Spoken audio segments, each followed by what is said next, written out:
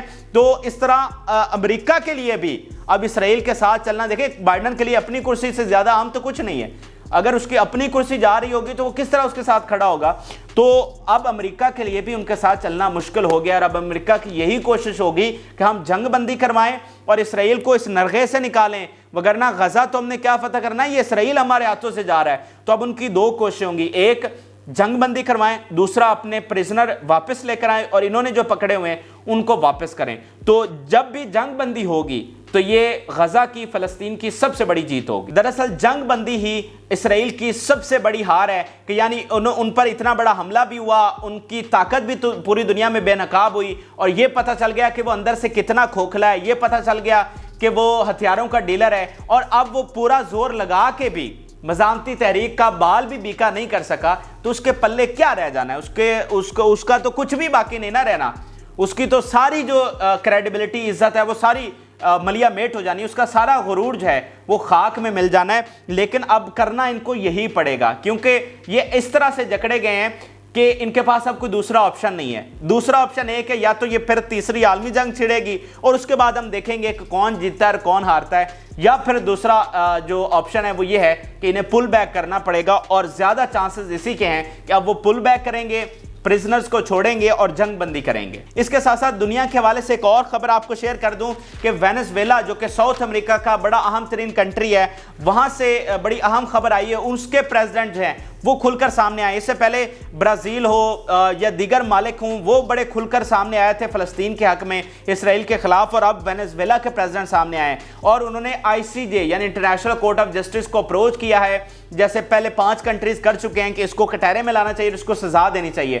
اب وینزویلا بھی اس لسٹ میں شامل ہو گیا, اور انہوں نے کہا ہے کہ اس نے جو جنگی جرائم کیے ہیں تو اس کو وہاں پر سزا ملنی چاہیے. تو نتن یاہو کے لیے آگے کنواں ہے, پیچھے کھائی ہے. اب کرسی وہ بچا نہیں سکتا, اور جو ہی کرسی سے وہ اترے گا اس کے لیے یہ والے پھندے اب پوری طرح سے تیار ہو چکے ہیں. اب اس کو وہاں کٹہرے میں آنا پڑے گا, اور وہاں پر جو اس نے کیا اس کی سزا بھگتنی پڑے گی. اور نہ صرف نتن یاہو کو بلکہ پورے اسرائیل کو, جو کچھ انہوں نے کیا ہے, یہ بچوں کی جو چیخیں ہیں, جو عورتوں کے ساتھ ہوا ہے, یہ اب ان کا پیچھا نہیں چھوڑیں گے. یہ آپ نے ذہن میں رکھنا ہے. کوئی بھی ظالم اقوام آپ تاریخ اٹھا کر دیکھ لیں, جنہوں نے بھی یہ کام کیا ہے, جنہوں نے بھی تاریخ میں عورتوں اور بچوں کو مارا ہے, اس قوم کا کچھ بھی باقی نہیں رہا. آپ پوری تاریخ اٹھا کر دیکھ لیں, بڑے بڑے ظالم آئے تھے اور کس طرح وہ ملیا میٹ ہو گئے. تو اب اسرائیل نے جو کچھ کر ڈالا ہے, اب اس کو اس کا خمیازہ بھگتنا پڑے گا. تو یہ اہم ترین ویڈیو تھی. نقشوں کے ذریعے میں نے آپ کو سمجھانے کی کوشش کی اور بتایا ہے کہ سچویشن کتنی کریٹیکل ہے, اور آپ اپنی رائے سے ضرور آگاہ کریں. اور امید ہے کہ آپ کو پتہ چل گیا ہوگا کہ بھائی یہ ہار رہے ہیں, جیت نہیں رہے, کوئی کامیابی نہیں ملی ہے, یہ ہار چکے ہیں.